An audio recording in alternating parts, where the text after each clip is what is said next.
Guys, welcome to CA Finsen. आज हम बात करेंगे अनुपमा रसायन इंडिया लिमिटेड के बारे में, जिसका आईपीओ आने वाला है कल, यानी कि 12 मार्च को। हम ये चार टॉपिक डिस्कस करेंगे। पहला लेते हैं जनरल इन्फॉर्मेशन। ये कंपनी केमिकल मैन्युफैक्चरिंग इंडस्ट्री में है और 1984 में एस्टैब्लिश हुई थी।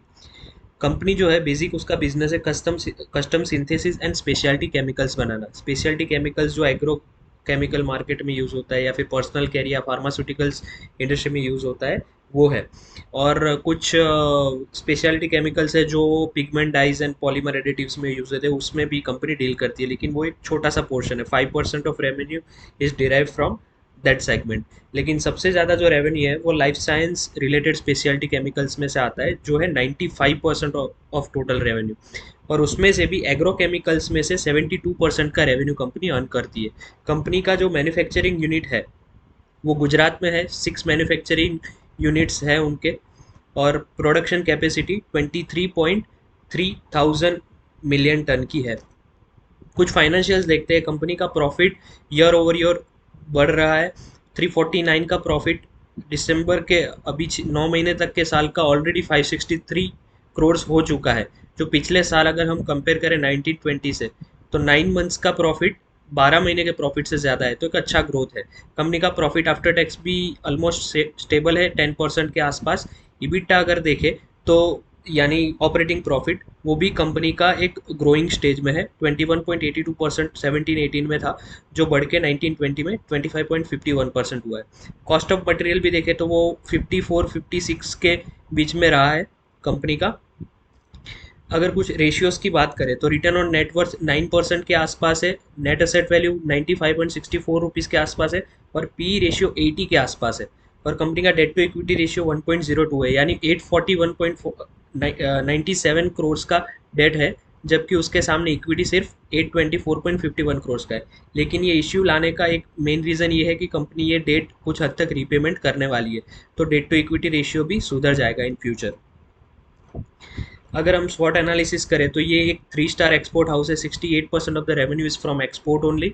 और दूसरी स्ट्रेंथ है strong and long term customer relation. Company के साथ ये कंपनी ने बहुत सारी कंपनी जैसे कि सुमिमोटो केमिकल्स कंपनी, यूपीएल, या Syngenta Asian Pacific PT limited, ऐसी कई कंपनी के साथ 10 साल तक डील कर रही है, तो एक अच्छा कस्टमर रिलेशन है।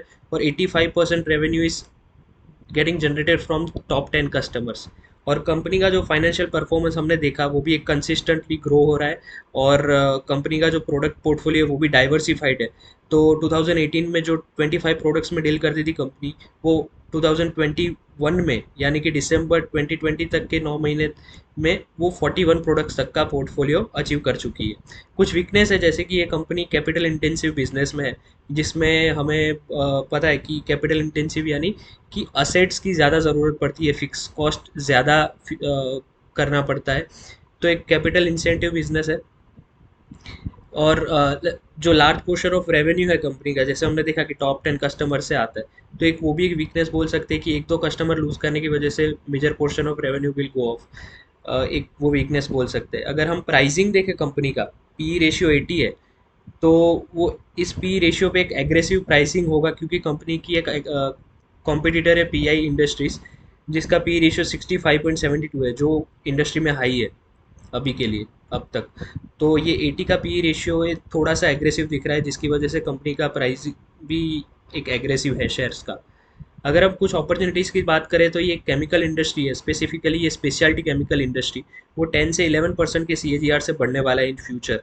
और इधर हम नीचे ग्राफ में देख सकते हैं कि ये पहले 9.8% के सीएजीआर से बढ़ा था 2019 तक, अभी वो 10.8% के सीएजीआर से बढ़ने वाला है। तो एक अच्छी अपॉर्चुनिटी है कंपनी के लिए।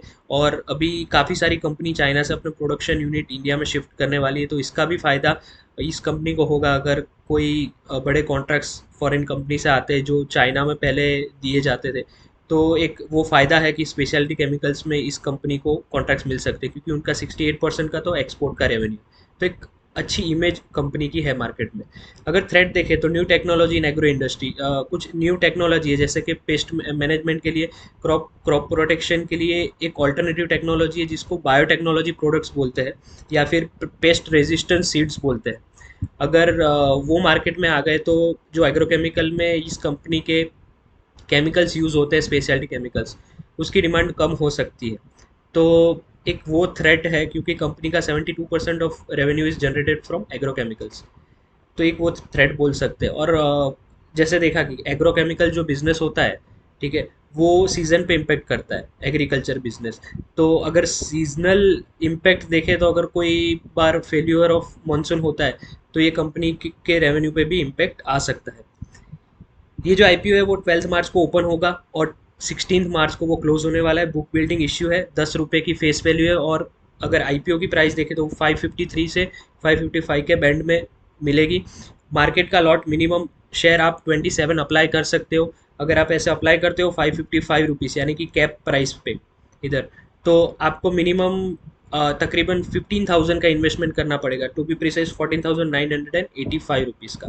760 करोड़ का करोड़ रुपीज़ का ये इश्यू है, और पूरा का पूरा फ्रेश इश्यू है। तो ऑफर फॉर सेल कुछ भी नहीं है, तो प्रमोटर को कोई पैसा नहीं मिलेगा। ये कंपनी के ग्रोथ प्रोस्पेक्ट के लिए यूज़ होगा, एक अच्छी बात है। जैसे हमने आगे डिस्कस किया कि object of issue is to make repayment of companies indebtedness, जिसकी वजह से क्या होगा, जो अभी कंपनी कुछ 50 करोड़ का इंटरेस्ट पे कर रही है, 40 to 50 करोड़ का। अगर टोटल हमने डेट इधर देखा था कि 841 करोड़ का है, अगर 700 करोड़ भी पे कर देती है तो कंपनी को 35 से 40 करोड़ का इंटरेस्ट बर्डन कम हो जाएगा, और उतने से रिटर्न ऑन नेटवर्थ बढ़ जाएगा। आप नेट बैंकिंग के थ्रू अप्लाई कर सकते हो, या फिर कोई ऑनलाइन ट्रेडिंग के थ्रू, ट्रेडिंग ऐप के थ्रू अप्लाई कर सकते हो, यूपीआई पेमेंट ऑफ मेथड से। Thank you so much guys, आपको ये वीडियो अच्छा लगा होगा ऐसा मैं एक्सपेक्ट करता हूँ। और ऐसे ही वीडियो देखने के लिए आप चैनल को सब्सक्राइब करिए, आपके दोस्तों के साथ शेयर कीजिए, और अगले वीडियो में मिलते हैं। तब तक के लिए बाय बाय।